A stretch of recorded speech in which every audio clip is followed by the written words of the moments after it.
Welcome back to the Gridiron Pulse. We are here following, of course, the NFL draft. It happened. We're all going to have our thoughts and our opinions, but before we get into that, guys, how are we doing today? Doing fantastic, brother. How about yourself? Fantastic. Cannot complain.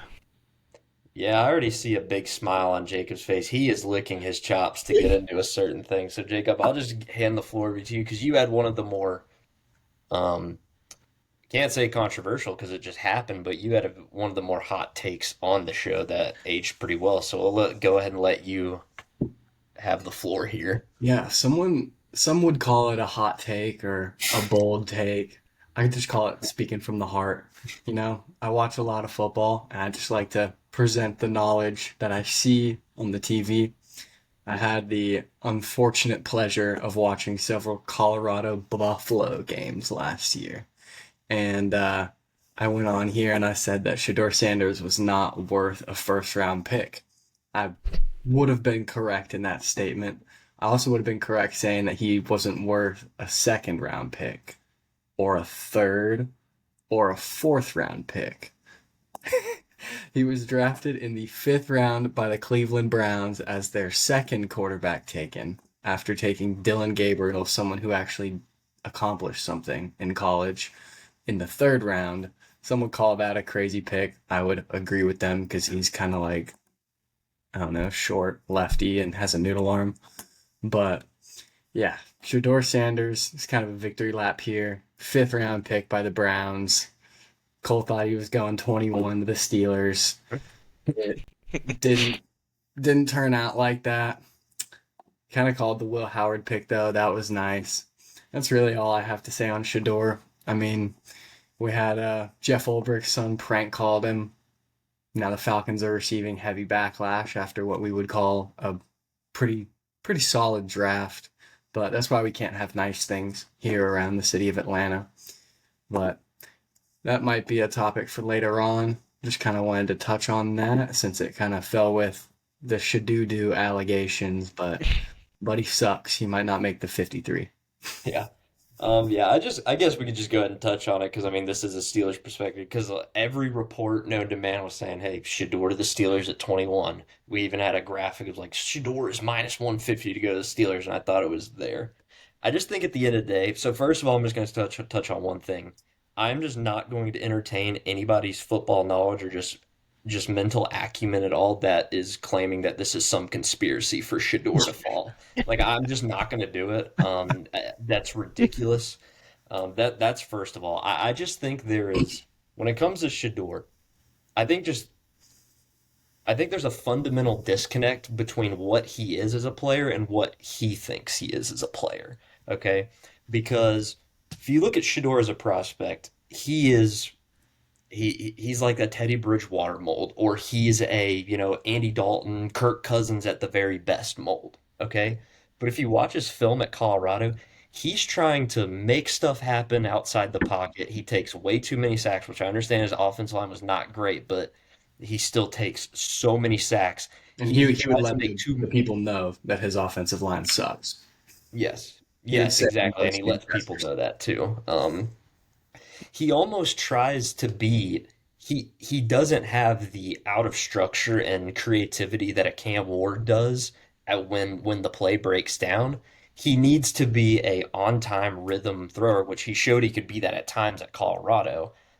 And so if we take that aspect and then we also combine it with the fact that the reports of his interviews weren't very good and he just had like an inflated sense of what his self is. And again, we don't know if this is true. These were just reports and rumors. But let's say for the sake of this argument that that is true, then you have a guy who's essentially projects as potentially maybe one day being a decent starter, but just potentially isn't coachable, thinks that he can do more than what he actually is able to do.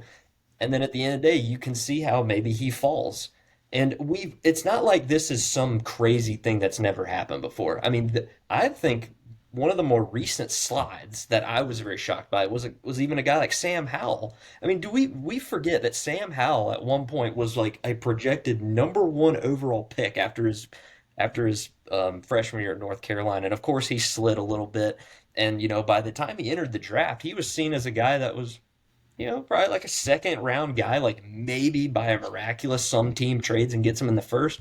He fell all the way to the fifth round, and he was pretty similar to a prospect as Shador was. So that's kind of my take on it is, yeah, I'm not entertaining any conspiracy theory. And dude, I have seen some of the craziest thoughts by people that are basically, I've seen people start to say that the fact that he's Dion's son was like some reverse negative nepotism.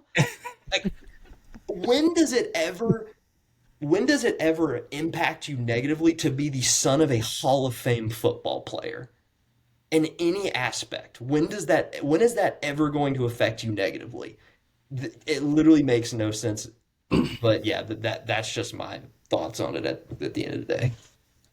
Yeah, just this kind of remind me of forget what draft it was, but Malik Willis was projected all the way up to the draft to be a first round pick, and then slid down all the way to the third round, and then I mean um I guess we all kind of knew what he was, and then we were all proven right. He's a career backup now with the Packers, but he did good this year, but that's kind of like what this situation reminded me of.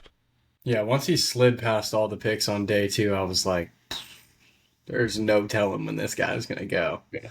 I mean, all the memes and funny stuff on social media of like what he did in the interviews, like taking calls, having headphones, playing music. I mean, at this point, we don't really know what's true and what's not true, but we know it must have been pretty bad. Like, I saw one that he was taking FaceTime calls from his friends, sitting in front of owners and GMs. Like, dude, what are we doing here? That's to the point where the the championship pedigree that he comes from Dion, you would think there would be some kind of like a teaching moment or something like that there.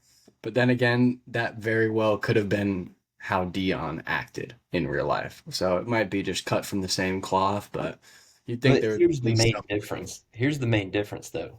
You got to be who you can afford to be. Dion was able to do that because he was literally one of the greatest athletes anyone has ever laid eyes on. He was actually good at Yes. something. And Baseball and okay, I'm football. gonna I'm gonna come in here and say, so after all this, okay, yes, we talk bad about Shador, and of course I hate the Browns. I mean, at that point though, if he's in the fifth round and you're the Browns, I don't mind you just taking a shot at that point. Like, I Yeah. mean, that's like a good value there for the fifth round. Because, yes, even the biggest Shador hater, aka Jacob Walters, never could say that he thought we were going all the way to the fifth round. So No. getting him there, again, the Dylan Gabriel pick is puzzling to me. I mean, there's literally a clip of Dylan Gabriel basically saying that he hates playing in cold weather. Well, get ready to learn cold weather, buddy. So Yeah. yeah.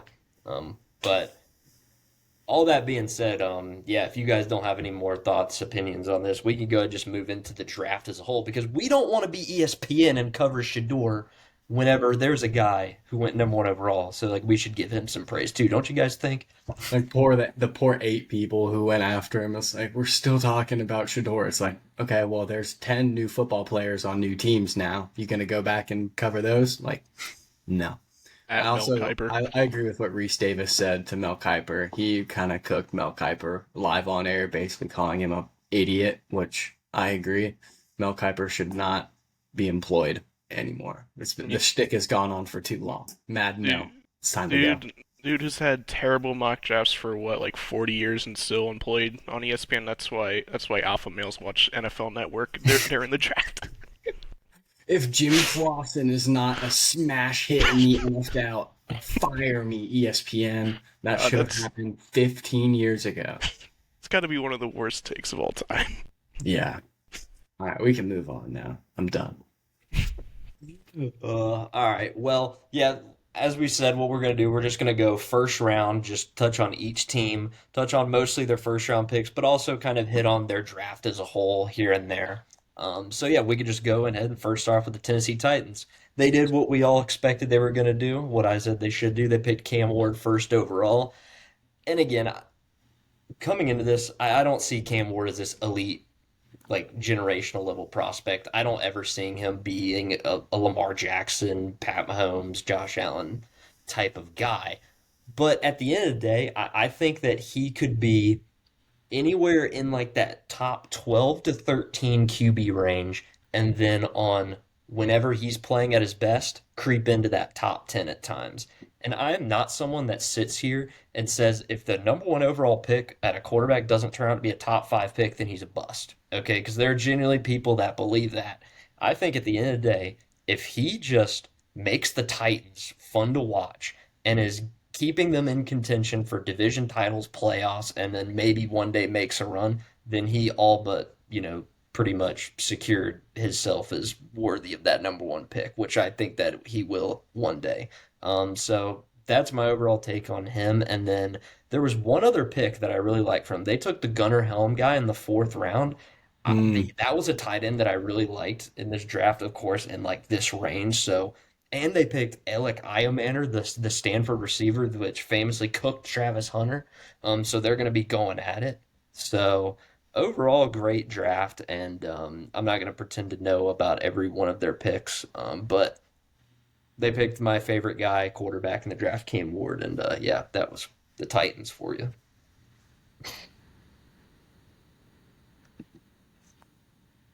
Hello. Carter, you got anything to add there?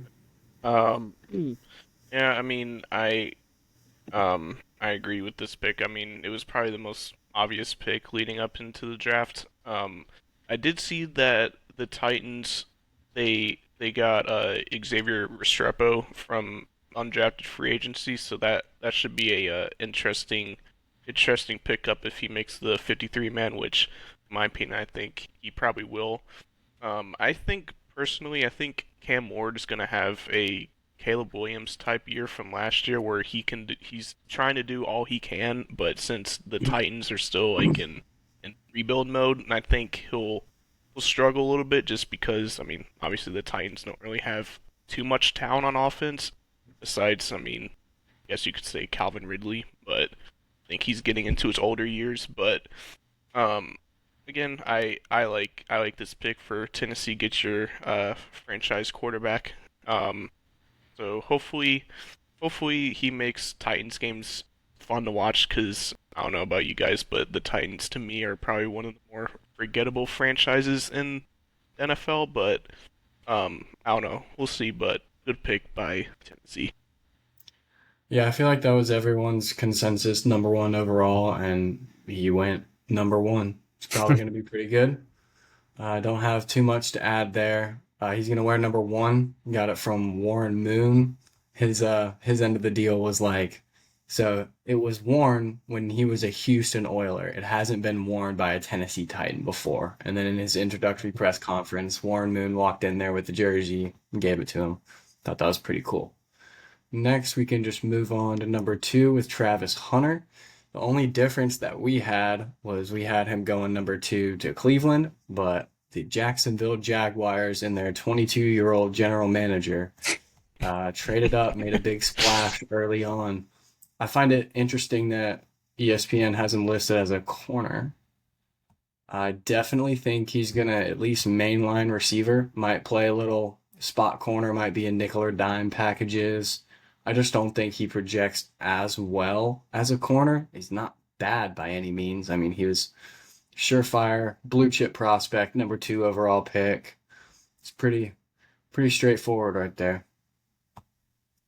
Yeah.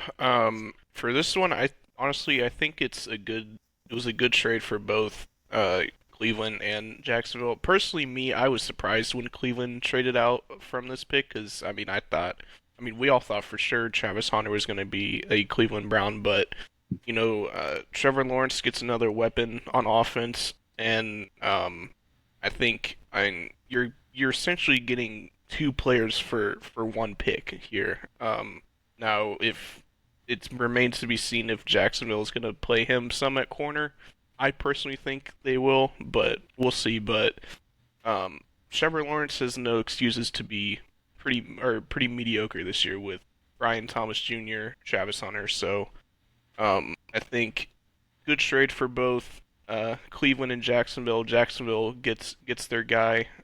Trevor Lawrence gets another stud on offense. So um, good pick for the Jags and good trade by Cleveland getting a haul in draft capital.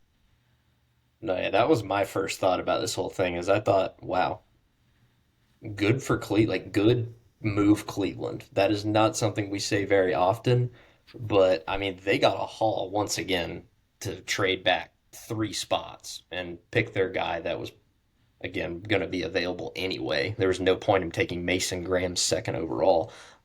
So good for Cleveland. And so with Travis Hunter, obviously we know he's very great, but do do we feel that there's a fear? Okay, let me give you a scenario here real quick. Let's say Travis Hunter does not end up playing both sides of the ball and he just ends up becoming a good receiver or a good corner. Is he disappointing like as a player? Like and what No, people no, we don't think I so. don't Yeah, think so. I'm just curious because I'm just wondering like if he only ends up being a like pretty good one of these positions, is that disappointing at all? I don't think so. I No, mean, I'd say no too. All right, it's yeah. going to be hard to project where he's going to play regardless. If I mean he's banging a wall saying that he's going to play both. He's going to play 150 snaps a game. If that's the case, he's probably going to last his rookie contract. And then like I don't know. It's going to be I'm definitely super interested to see how they're going to use him. I think it's going to be package wise on defense, and then he's probably going to be their Z receiver along with Brian Thomas Jr. It's going to be kind of a nasty combo right there. Yeah, I agree too. I think Travis Hunter's strength is more on the offensive side because I mean I thought he was better as a receiver than corner in college. So I think if I were the Jags GM, or Jags or just coaches, I would play him more at receiver than corner because I mean obviously you want that longevity with him. Um, but yeah, it should be interesting to see how much they play him on both sides. But if I were the Jags, I would play him more at receiver corner. Now move on here to Abdul Carter. He is 6'3", 250 edge rusher from Penn State. Another blue chip prospect. Going to be probably really, really good. Heard that the Giants could potentially have been shopping Kayvon Thibodeau to move back up for that Jackson Dart trade, but ended up not having to do so. Just they were just able to move up with picks and future picks. I think this is a great pick. He's going to be awesome. They say pro comp here, Micah Parsons. Don't agree with that. Micah Parsons does too much, plays different positions, plays all around the field. I think Abdul Carter is going to be more of that strictly edge rusher, coming off the edge with the juice. I think they're going to be really good. Good pick here by Giants. I think this is probably like my only correct pick that I picked in the mock draft. So I mean it was a pretty obvious pick, but you know, no, Abdul Carter is going to be a game wrecker for the Giants lining up beside Brian Burns. So it should be interesting to see how good that Giants D line is after this draft. Yeah, no one's sitting here questioning the Abdul Carter pick. I mean, great pick by them. The one pick that people are seemingly up in arms about more than I thought. Like, I did not think that this was like anything controversial, but they traded up out of the second round to pick Jackson Dart. And I did not realize Jackson Dart seemingly has more haters than I thought. I thought it was consensus like, okay, yeah, he's a first round guy, but people are up in arms about it, and Giants fans in particular. They were not happy about this. A lot of people are just saying this is Daniel Jones 2.0. I will say the one thing about Jackson Dart is that he better learn how to slide or get out of bounds, or else he will not last very long in the NFL. Um, but other than that, and then picking Cam Scadaboo in the fourth round, I mean, I'm such a fan of that pick. Again, no one's saying that Scadaboo is going to be an all pro or even a pro bowler, but as just a second running back on the roster, I think he provides a lot. And then even a guy like the guy they picked in the third round, Darius Alexander, the D tackle from Toledo, I mean, he is a highly rated guy and has pass rushing juice as a 6'4", 305 D tackle. So I just think that they had a very a very good like first four picks. I'm a fan of all four of those. And I like the value of Dart at 25 because the Saints, we were talking about them potentially picking him at 9. I didn't really see him as a top 10 guy, but I mean, back into the first round, learn behind Russ for a year, see what he can do. So, good draft by the Giants. Yeah, that was one thing I was going to add here. It definitely seems like he's not going to start year one. Now, injuries and stuff like that can change that, but entering a quarterback room with both Russell Wilson and Jameis Winston and Tommy freaking Cutlets, I don't think he's gonna start week one. Maybe later on in the year, if the Giants aren't having such a good year, can start maybe trying to tank for a couple more draft picks, draft positioning, stuff like that. Could see him starting like the last 3 or 4 games of the year, kind of like what the Falcons did with Penix last year. Yeah, I agree with the same. I To be honest with you, I really don't know why Giants fans are angry at this pick. I mean, you're getting your franchise guy at good value at 25. I mean, when we did our mock draft, I had him going number 9, so I thought he for sure he'd be taken before then, but um, I like the aggressiveness from the Giants. If you believe in your franchise guy, you go get him. I hated the Penix pick last year because with Kirk Cousins, but the Falcons were very aggressive, and to be honest with you, I'm glad that they got their franchise guy in last year's draft than this one. But you know, Cam Scatterboot to me is probably one of my sneakier picks for this draft. Lining up with Tyrone Tracy, who I thought had a really good rookie year last year, should be a good one-two punch for the Giants. So I think the Giants had a really good draft this year. All right, go ahead and move on. Pick number 4 here, Will Campbell. I like this pick because he talks funny. That's really about it. I mean, he played tackle at LSU for the past couple years. Highly touted prospect. Best offensive lineman in the class. I think he's going to be protecting Drake May's blind side for the next 10 to 12 years, most likely. And he, as we saw in that post game or the post draft interview, he's got a war hog mentality. Like he's Yeah. ready to get up in those trenches. But overall, similar to the Giants, I'd say even more so than the Giants. I think that the Patriots hit a home run with really their first four picks. Will Yep. Campbell, obviously, great pick, just good value. Travion Henderson in the second round.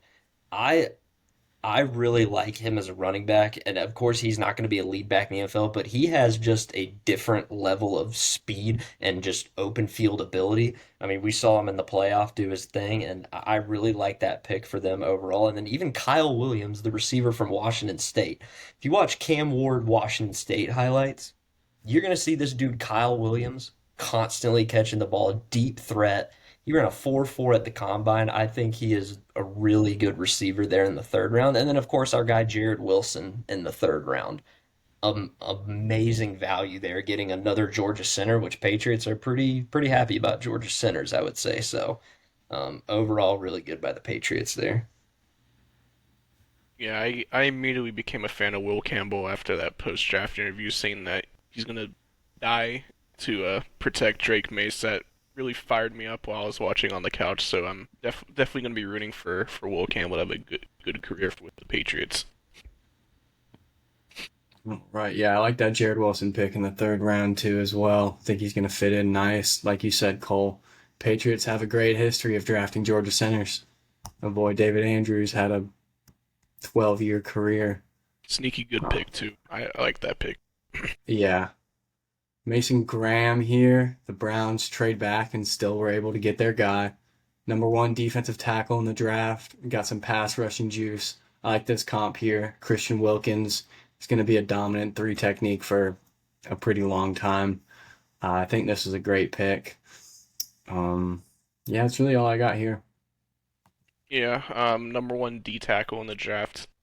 Me personally, like I was kind of, I want to say I was surprised, but I thought Cleveland. I mean, obviously, I thought Cleveland was going to stay and pick Travis Hunter, but to add some more weapons to that offense, but they clearly did that in the last few rounds. But I like this pick for Cleveland. It's definitely going to help out Miles Garrett on that D line. So that's pretty much all I have. Good pick by Cleveland. Picking Judkins and Dylan Sampson was very perplexing to me, though. That was the only thing, which I probably prefer Dylan Sampson over Quinshon Judkins, to be honest. I I wouldn't say I'm the biggest Quinshon fan. I just think he has a very just limited skill set in terms of like projectability to the NFL. Um, that's why I like Travion Henderson more than him, obviously, because I think that they're both very specialty backs, but I think Travion just has the upside of just having the home run speed. So that was my only thing, and then of course we touched on the quarterback situation. So It's going to be an interesting one for sure. All right, Genty at 6. I like this pick. I mean, he's the best running back in the draft. Short, stocky, kind of a bowling ball, but also has that top end speed.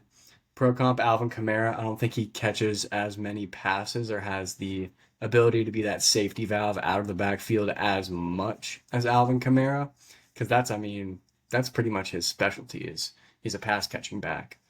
I really like this pick though. Franchise running back, going to be there with Geno Smith, Brock Bowers, kind of add an extra level of juice to the offense. Biggest thing about Genty for me is the contact balance, the way he's able to just run through tacklers. You can argue that he played in the Mountain West at Boise State and he was running through tacklers like me, but that's an argument for a different day. I think he's going to be really good in the NFL. Hopefully has a long, illustrious career. Yeah. Again, I like this pick for the Raiders. They've over the past few years they've had very weird first round picks. So I like that they actually picked the one of the best, in my opinion, one of the best players in the draft. Genty's gonna be an absolute stud for them. As they needed a running back so bad. To be honest with you, I really couldn't name one from that they had last year. But Genty and Bowers, that's gonna be a disgusting duo on offense. So I can't believe I'm saying this, but I'm actually really excited to watch the Raiders games this year. Um, but good pick by the Raiders. They didn't make a really weird choice in the first round. Um, so I good pick for the Raiders. yeah, no, nothing more really to add on Genty. They picked the TC receiver Jack Besh in the second round. Really big fan of his. I think that was good value there. And then JJ Pegues from Ole Miss falling all the way to the sixth round for them to snag him up there. That's again one of those picks, like I said with Cleveland and Shador, where it's like I mean, at this point, he's available in the sixth round. Like, might as well take a shot on him. I mean, his game is run stopping, run stuffer. He's not going to give you much in terms of the pass rushing juice, of course. I mean, no D tackle really is going to unless your name's Jalen Carter. But overall, I do like it. And what about this? So they draft North Dakota State and a Montana State quarterback. Was I right Back to, about, or did they pick one of them up as a free agent or something? no, they drafted They him they back to drafted. back picks Yeah. in Very the interesting. sixth, That's in the the only sixth round, I thing. think. Although it was weird, the first one, I think it was the guy from North Mont. Dakota State. They had him listed as a wide receiver and a quarterback. So maybe Uh, they're it's the Uh, dude from Montana State, Tommy Mellett. I think that's how you oh say his yeah, name. Tommy Mellott, whatever it is. Melo. Mello. Mello.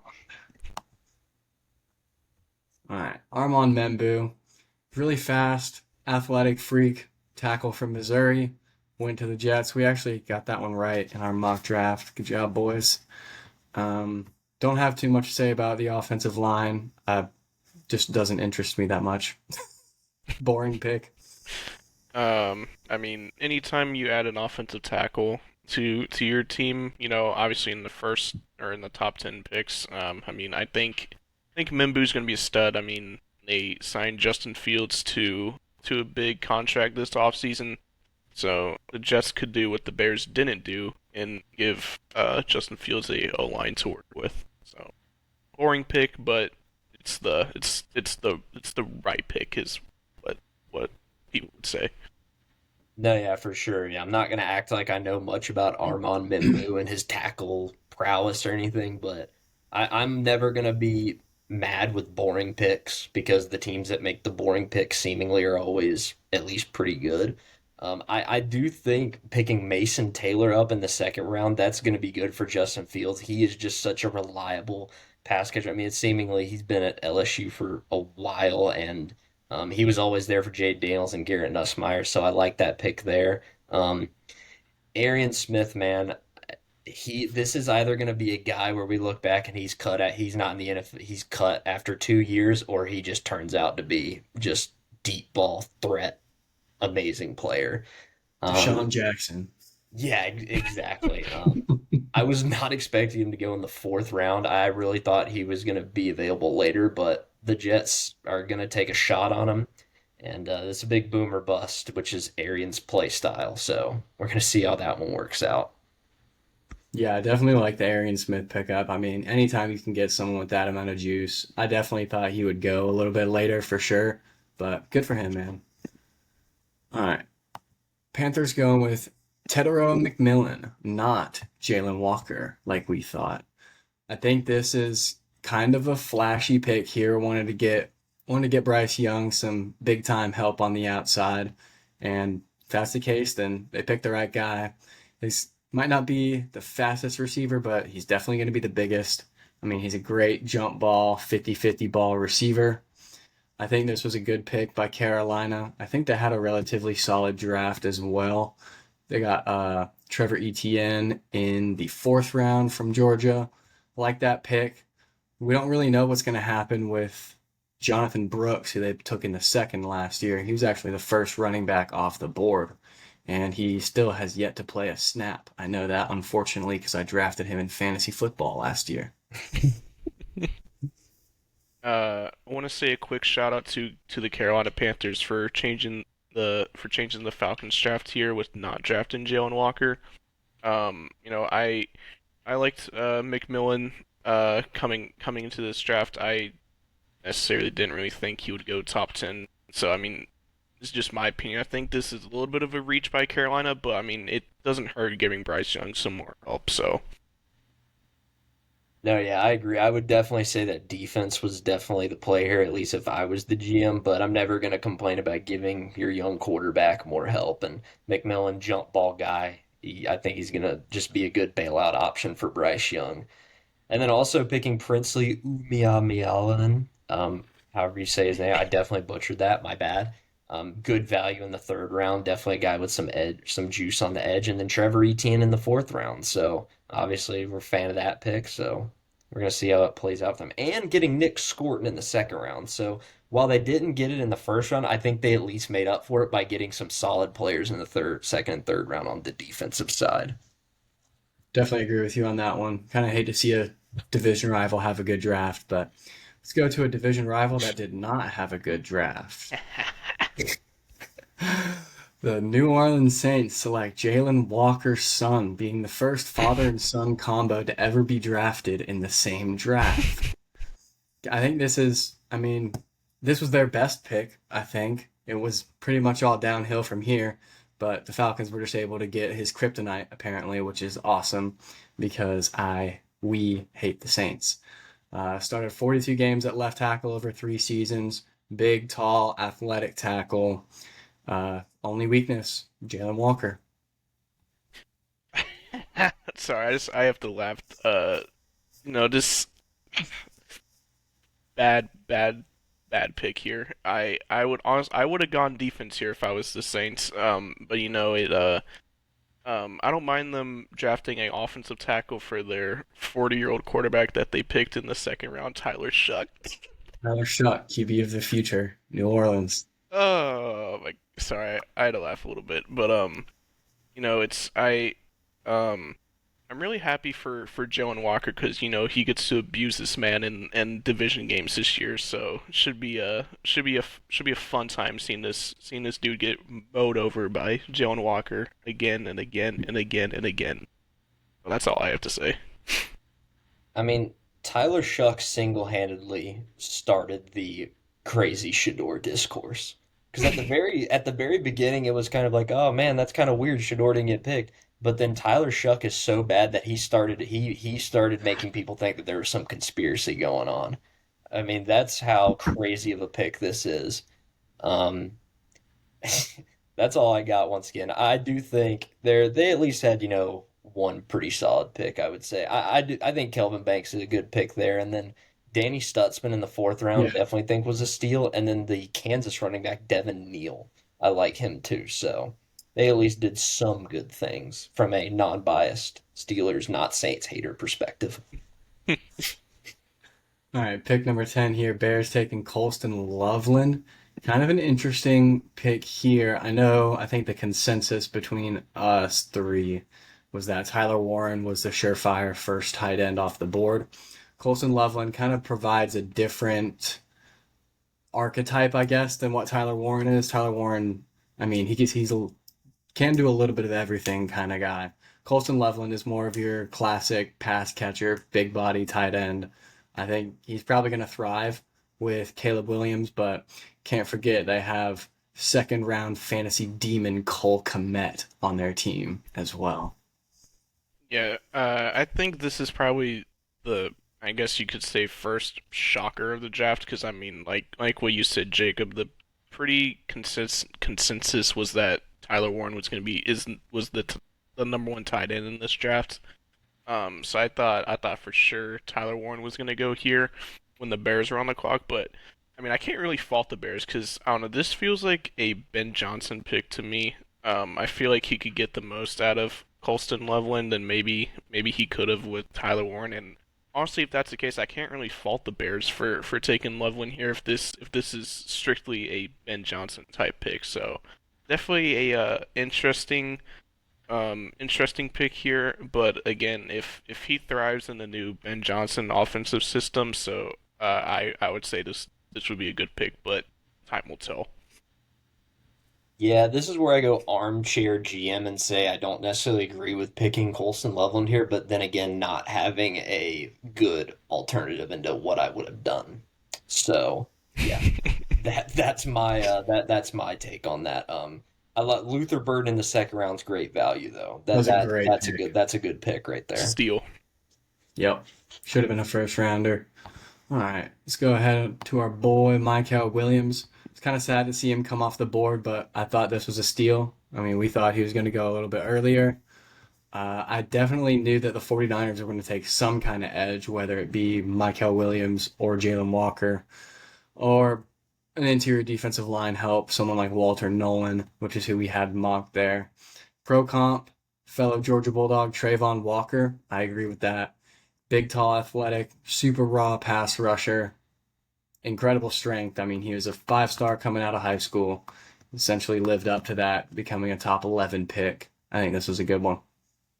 Good pick for San Fran. I thought our Michael Williams was going to be the second Georgia player to come off the board, but our boys right here did it, so we'll talk about that here in a little bit. But good pick for San Fran. They lost a lot of defensive guys in this offseason, so pairing them up with Nick Bosa should be real interesting to watch.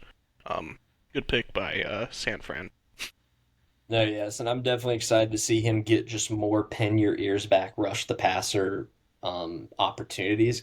Because once again at Georgia, we're constantly changing fronts, we're constantly filling run gaps, and there are limited opportunities for guys to do that. But if opposite of Nick Bosa, and if he can just go after the QB, see ball, get ball, he's obviously a great run defender. But if he can then develop more into that pass rush mold that we know he can, I mean, he has the body and the skill set to do it, then he can end up being an all pro. Agree with you on that one. Great run defender there. All right, Tyler Booker from the Cowboys.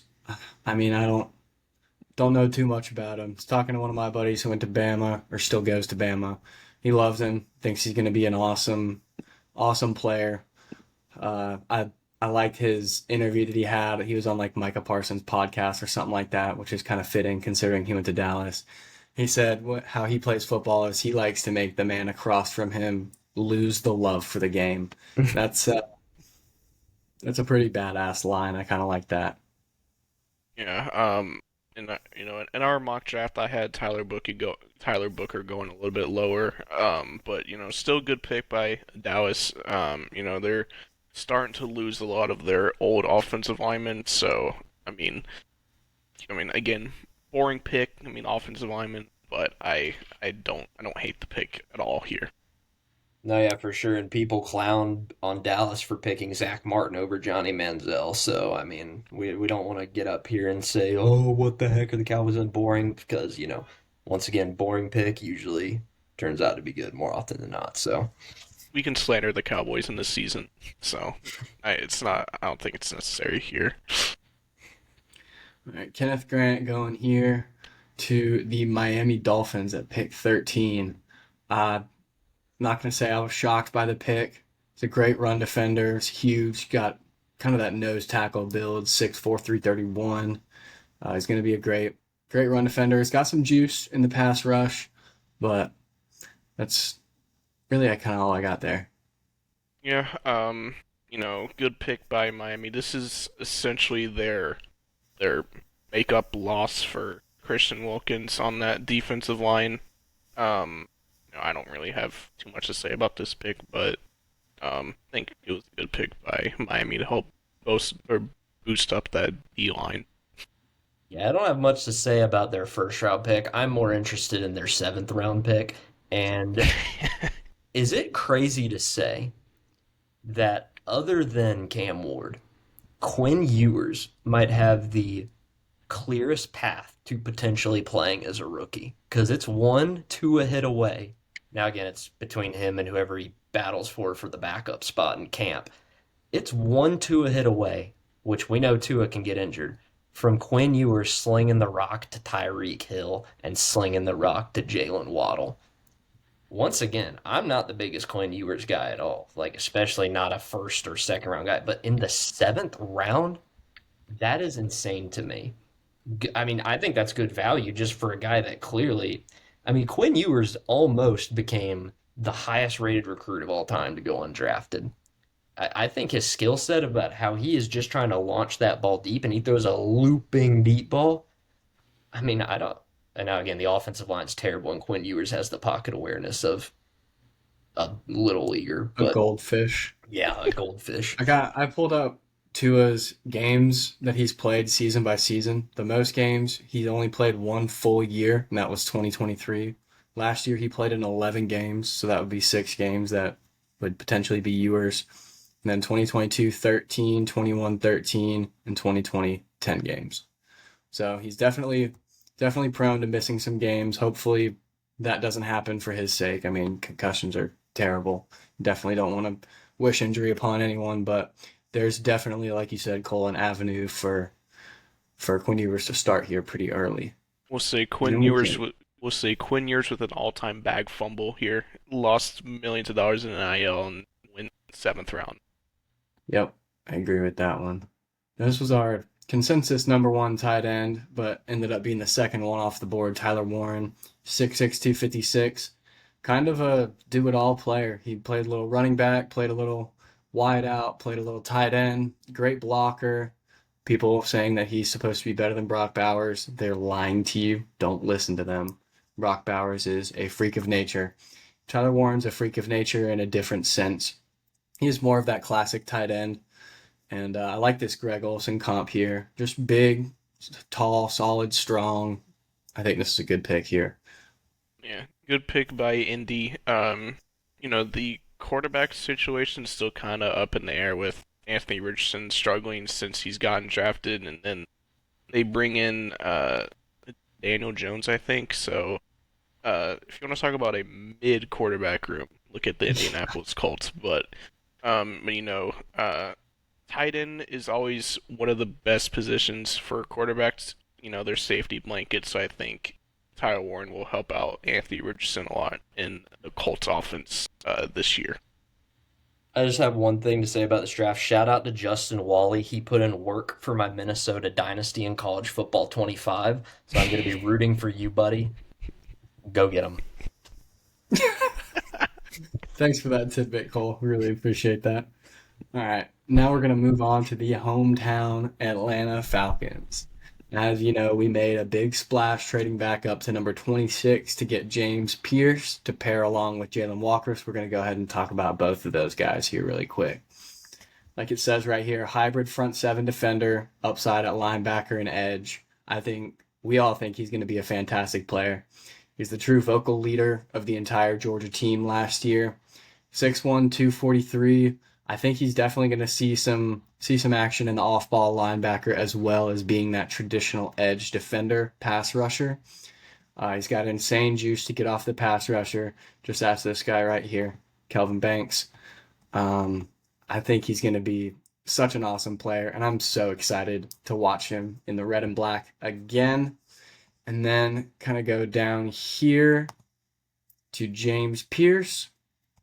James Pierce is going to allow Jalen Walker to get some more snaps overall in the defense, playing off ball, paired up with Caden Ellis. And then James Pierce is going to be paired up with a number of edges that we have. We went from being completely edge deficient to having possibly too many to play at the same time, which is typical Falcons. We gave up our first round pick next year, just kind of banking on that being a late first round pick. And then we traded up from pick 46. So we gave away pick 46 and then a first round pick next year to come up to 26 to get James Pierce. And we also got a third round pick this year from the Rams, who we used to select Xavier Watts, who I think is a huge sleeper in this draft. This is the first time, at least under this general manager, coaching, administration combo, I think the Falcons absolutely cooked here. James Pierce is going to be a freak off the edge with that sub 4.5. He ran a 4.47. He brings the juice, can improve as a run defender, and he's a little bit slender. Probably going to have to put on 10, 15 pounds, but nothing too crazy at all. Harry Fontenot, you beautiful bald-headed man. Oh my, I have not been this more excited about a draft class since the Falcons took Julio Jones. Terry Fontenot absolutely made a masterclass in this draft, only having 5 picks. First Jalen Walker, just I I was shocked to see him fall all the way to the Falcons at 15. I was so nervous that the Falcons were going to do their typical falconing and pass up on another Georgia stud defensive player, but Terry Fontenot, I am so sorry I was not familiar with your game. I was jumping up and down. I was so damn excited about this pick. Just fills an immediate need that this team has been suffering for as long as I've been alive. So I love Jalen Walker pick. James Pierce also just going to be an absolute stud for us. Definitely going to be that typical edge rusher that, again, that we have been missing since John Abraham. It's going to be crazy to see him and working alongside Leonard Floyd, who's going to have a big season too, especially with all the draft help that we got in this year's draft. My sleeper pick is definitely Xavier Watts. All I needed to see was that Georgia playoff game to know that that man was a stud, and I am surprised to see him fall that low. Billy Bowman, also another good sleeper pick, who I think is going to play nickel corner. And then we drafted the offensive tackle from Wisconsin, who I think essentially is going to be the Cale McGarry replacement here in a few years. I could be a better pass blocker than Cale McGarry, so I think he's going to be a beast. And then just go a little bit off topic. Our undrafted free agency was absolutely amazing. Nick Nash, the Triple Crown winner from last year, I am so surprised that he fell that low, or didn't even get drafted. So I'm really good with that. And then Kobe Bryant, who day two I was begging for the Falcons to get, and we somehow got him in an undrafted free agency. So I I could not give Terry Fontenot more props for absolutely cooking with 5 picks this year. I've never been more excited in a draft class in my life. So props to you, Terry Fontenot, you beautiful bald-headed man. Yeah, I'm not gonna add too much here because we do got to get moving. But the only thing that I would say is giving up your first round pick to get to trade back in to get James Pierce. I just can't get behind that right now. I could be wrong, but I do love the Jalen Walker pick, and I love the two safety, the back to back, the Xavier Watts and the Billy Bowman. I think those are two very underrated safeties. So, um, My only rebuttal to that is it was kind of a selfish pick or trade for Terry. If we don't hit this year as a team and make a deep run, he's not going to have a job. So he's not going to be making a first round pick next year it's regardless. true. Got to hit. And I think we did just that. All right, let's move on here to Walter Nolan, someone that we're familiar with, going to Ole Miss. He kind of ate us up for a couple years, being Georgia fans.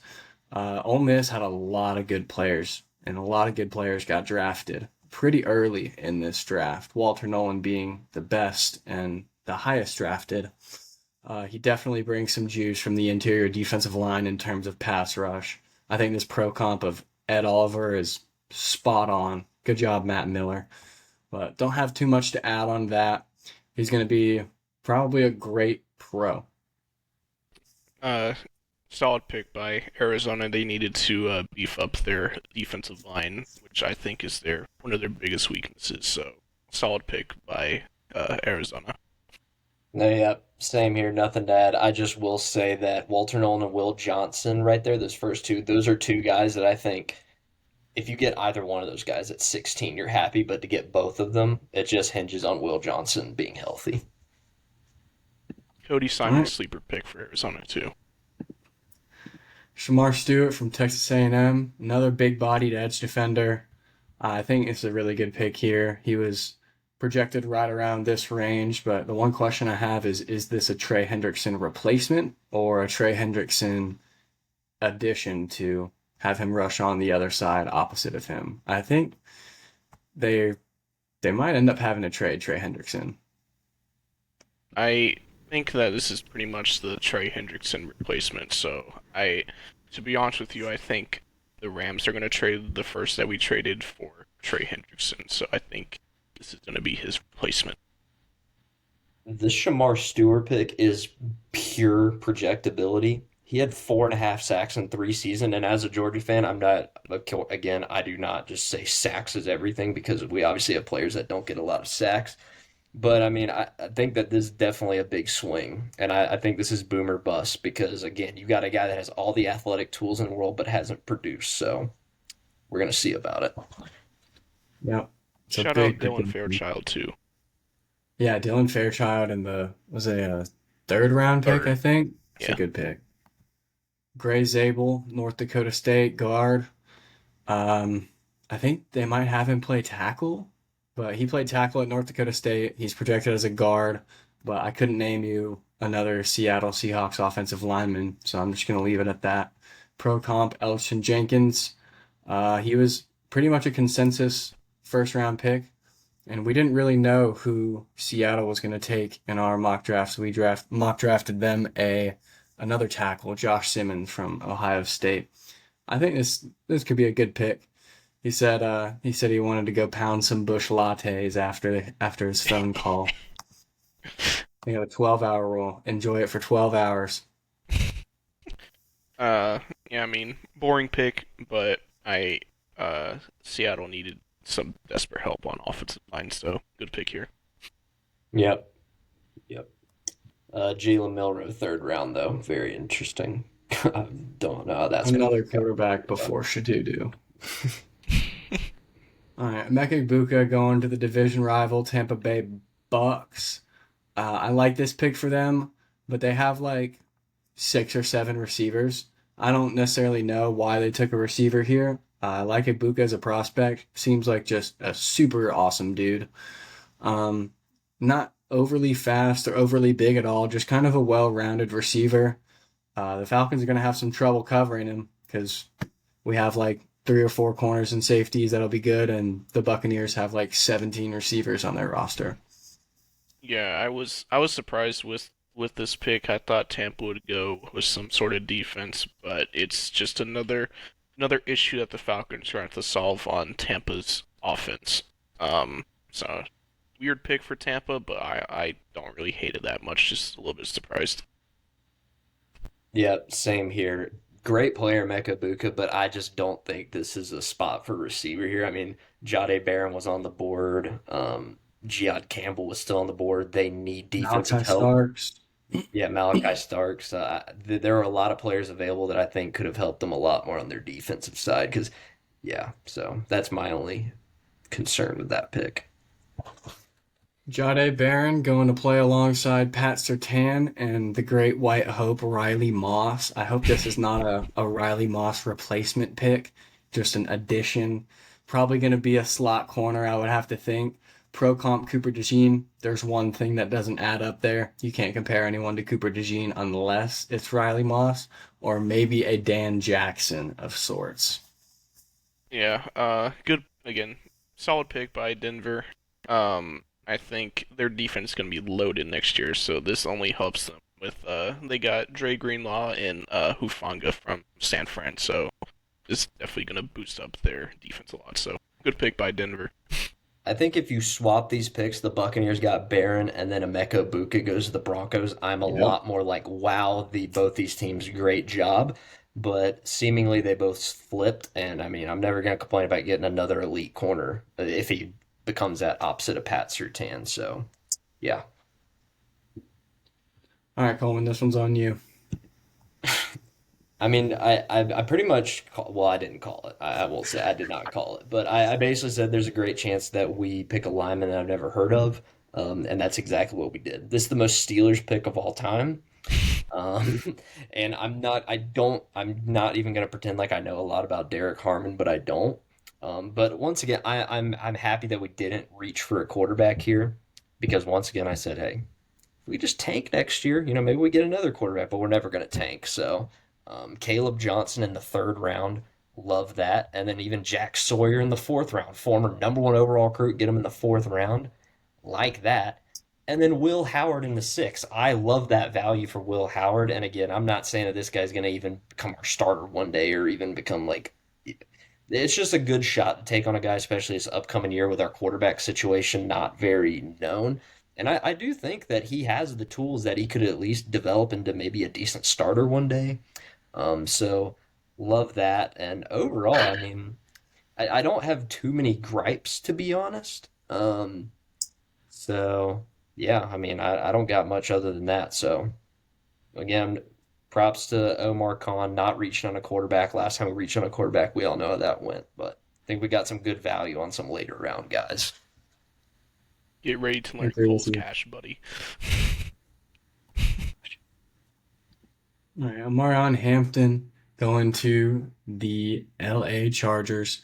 Going to add an extra dynamic to their offense that features your boy Lad McConkey and Justin Herbert.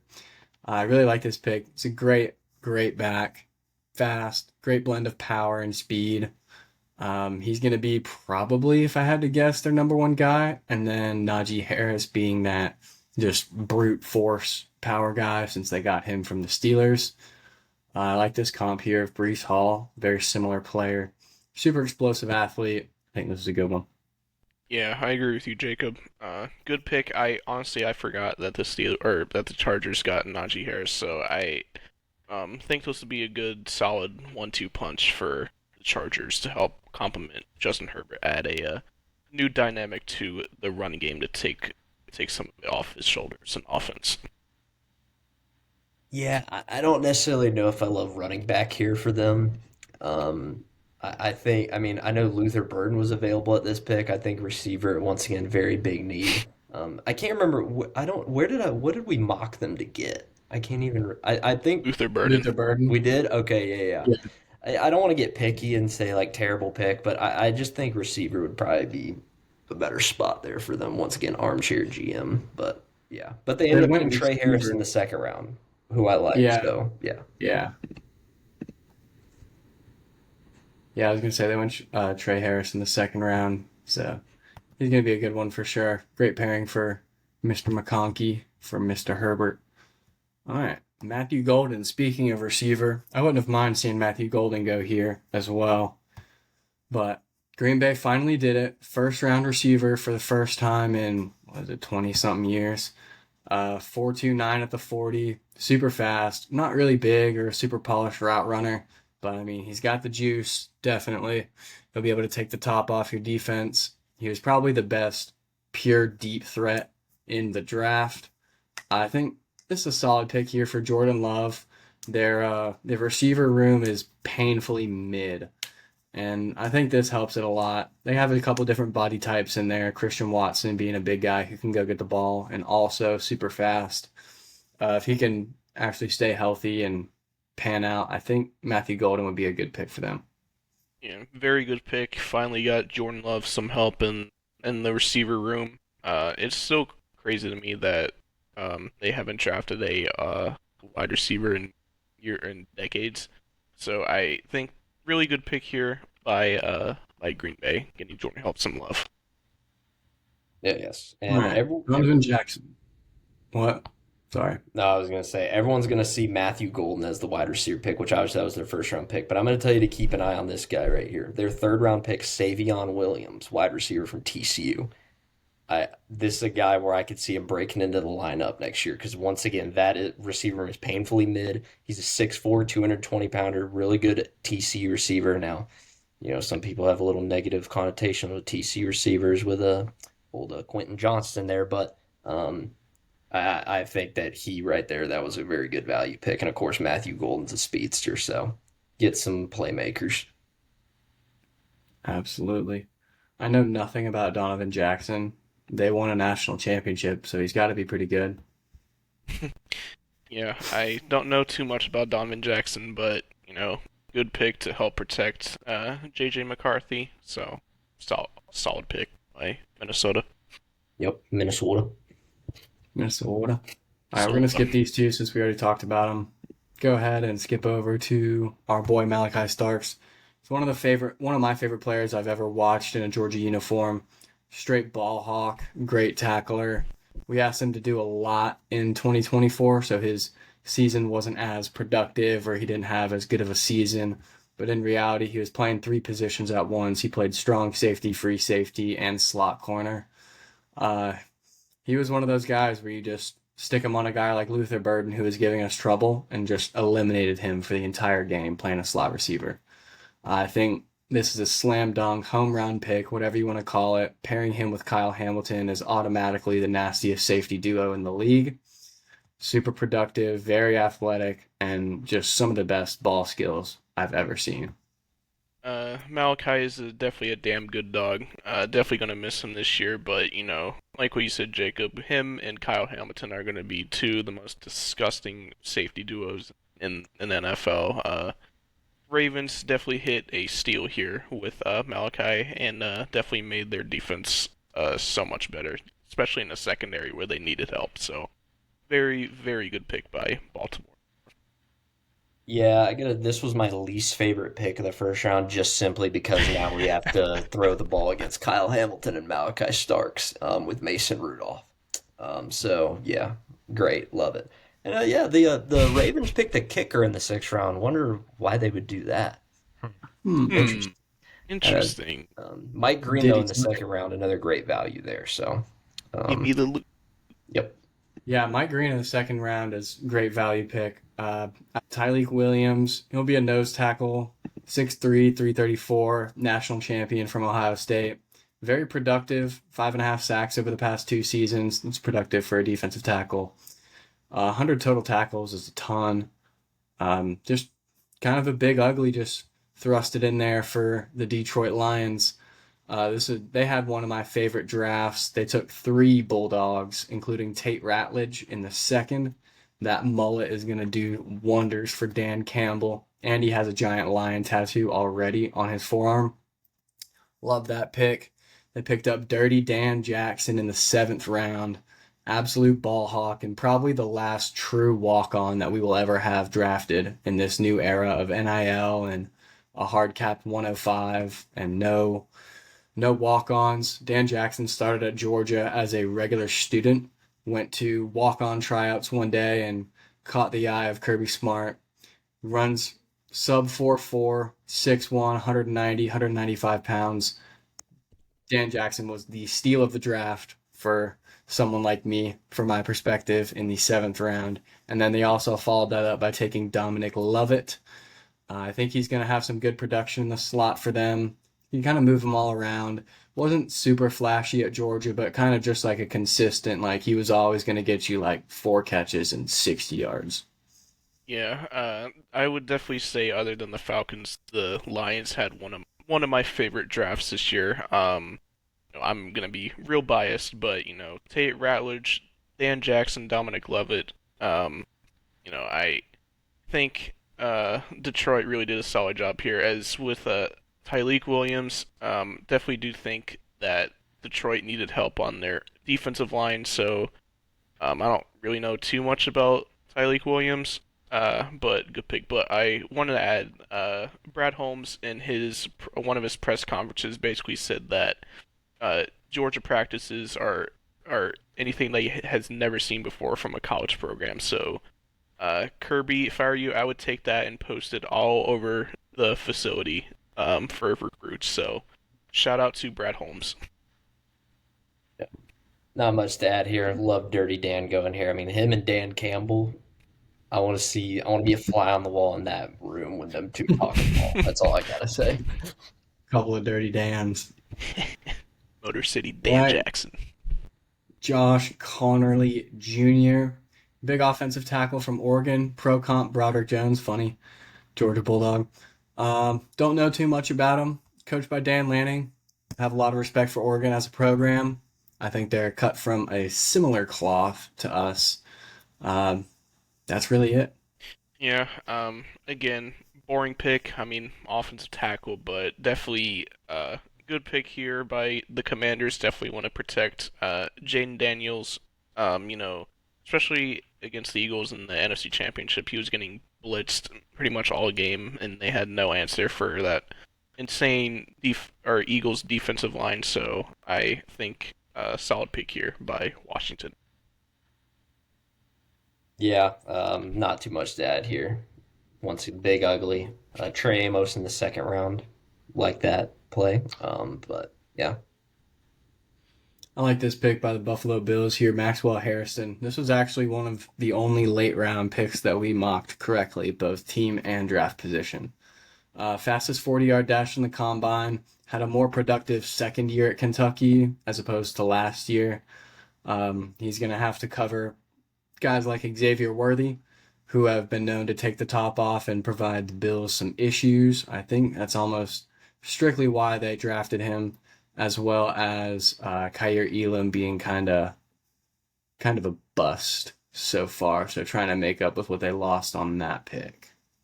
Yeah, I guess you could say this is another one of those picks or you could say another team is making a pick based off of like a combine warrior. I guess you could say, with Maxwell Harrison running the fastest 40-yard dash, and the Chiefs did it last year with Xavier Worthy. So I don't know.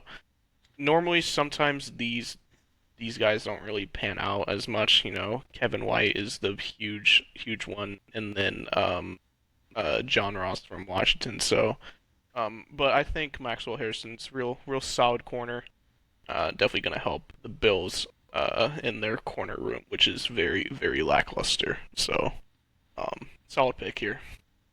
I just have reservations about corners who aren't very highly sought after going into the combine. Then they run fast, and then all of a sudden they're first round picks. I'm not saying Maxwell Wilson's bad or anything, but I just think that we can kind of get a little too, oh, that corner's fast, so he's going to guard the fast guys good, right?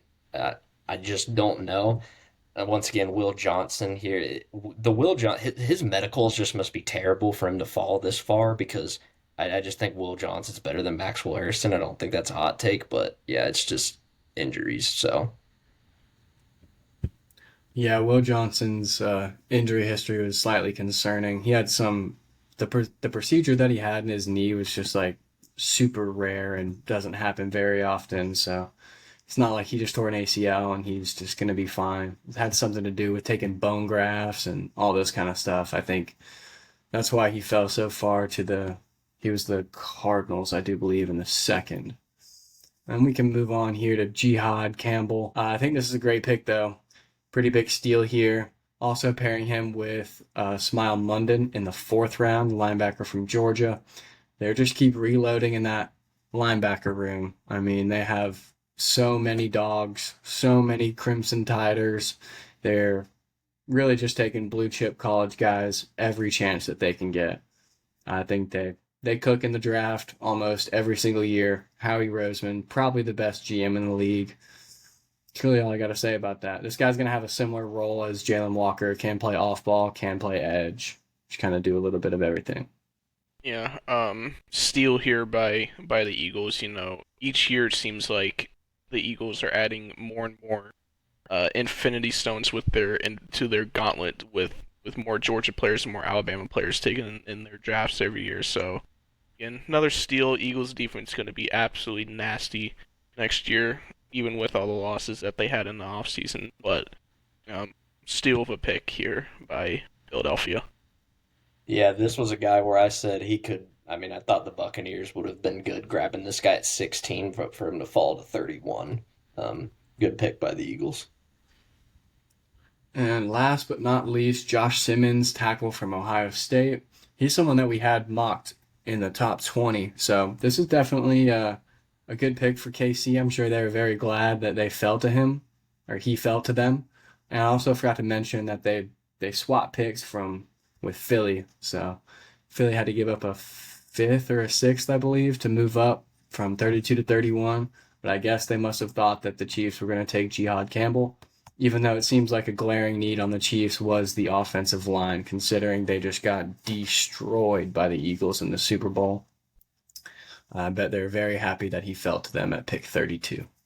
Yeah, another, I guess, quote unquote boring pick, but it's definitely the right pick. Got to protect Patrick Mahomes. Last year, Chiefs offensive line got destroyed by the Eagles, like what Jacob said. So again, really, guess you could say real boring pick here, but got to protect your franchise guy, Patrick Mahomes. So I think the one big thing we can learn from this episode is that if a team picks an offensive lineman, it's a boring pick every single time, apparently. So Not actually. I mean, they draft on team needs. We don't sit there and watch football and watch how the left tackle performs on every play. I exactly, like watching the quarterback and the receivers where the ball goes. yeah. No, I mean we just went through everything. It seems to be the um the first round. So in closing, boys, so what team would you say, just overall top to bottom, would you say that their draft like you like the most? Not Falcons withstanding, of course, because we know Falcons had the greatest draft of all time. I'm gonna say the Detroit Lions. Yeah, I like Georgia players. And they got good value for both Dom and Dan Jackson. I was surprised that Dan Jackson got drafted, but when you look at it, he should have absolutely gotten drafted. Super productive, big, tall, fast, strong, hard hitter. Tate Ratledge, steal in the second round. He's going to be able to play anywhere. He played mainly guard for us, but he can bump out to tackle if injuries or anything like that happens. Dom Lovett, steal late in the draft. He ran a 4.4 at the combine. Didn't even know he was that fast because it seems like he never got loose at Georgia. But they got guys with all the intangibles there. So I'm going to go ahead and say Detroit Lions. I have two. I liked Detroit. Obviously, I'm gonna piggyback off you, Jacob, and I'm gonna say real sneaky draft. I'm gonna go Arizona Cardinals. I really liked a few of their picks. With Walter Nolan, Will Johnson, and then I'm a really big fan of Cody Simon, the linebacker from Ohio State. So I definitely think they improved their defense a ton. And one of my hotter takes, I think Arizona is going to challenge for winning their division this year. For me, I think that if you're talking about giving your young quarterback help on the O line and giving them help with skill position players, if that was your biggest thing coming into the draft, then I think the Patriots nailed it. Once again, getting Will Campbell, getting guys like Travion Henderson, Kyle Williams, and Jared Wilson, they're going to shore up that offensive line. I think these guys in the receiver room are going to really help them just in terms of just more playmakers because they really do need that. Yeah, the Patriots might have the best 1 year turnaround from last year to this year, I think. Yeah, they had a really good draft this year, definitely. And free agency too. Yeah, I I keep forgetting that that they signed Stephon Diggs, but I mean the player himself is still remains to be seen. But good for Drake May getting some help. Yep. Well, with that, I think that's going to go ahead and do it for us. Draft season is over. Now we look forward to training camp and rookie minicamp. Can't wait for all the reports of, is this player a bust already after the first day of OTAs? Can't wait for that. But Shador late on first day of rookie minicamp. yeah, exactly. Yeah, I can't wait for that Some discourse. star player gets punched in the face in training camp scuffle. Exactly. Well, that's going to do it for us, boys.